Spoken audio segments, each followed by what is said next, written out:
Hello friends, எல்லோரும் எப்படி இருக்கீங்க? நான் இன்றைக்கி உங்களுக்கு இட்லி, தோசை, பொங்கல், உப்புமா எந்த டிஃபின் வேணாலும் சாப்பிடுங்க. அதுக்கு இந்த சட்னி மட்டும் தொட்டு சாப்பிடுங்க, சூப்பராக இருக்கும். இதுக்கு கடாய் சூடு பண்ணி இதில் 1 ஸ்பூன் எண்ணெய் விட்டுட்டு இதில் வேர்க்கடலை, காஞ்ச மிளகா, அப்புறம் வெங்காயம், தக்காளி எல்லாம் போட்டு நல்லா வதக்கிக்கோங்க. நீங்கள் வறுத்துன பச்சை வேர்க்கடலை எடுத்திங்கன்னா ஃபஸ்ட்டு அது போட்டு வறுத்துட்டு அப்புறமா தக்காளி, வெங்காயம் போடுங்க. நீங்கள் வறுத்த வேர்க்கடலையாக எடுத்திங்கன்னா டைரெக்டாக போட்டுடலாம். இதில் ஒரு சின்ன நெல்லிக்காய் அளவுக்கு புளி, அப்புறமா பூண்டு, உப்பு எல்லாம் சேர்த்துட்டு நல்லா மிக்ஸ் பண்ணிவிட்டு இந்த வெங்காயம், தக்காளி நல்லா குழஞ்சி வர வரைக்கும் நல்லா ஃப்ரை பண்ணிக்கோங்க.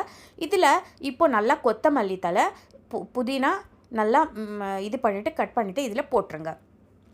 இது நல்ல வாசமாக இருக்கும். நம்ம புதினா இல்லை கொத்தமல்லி எது வேணாலும் போட்டுக்கலாம்.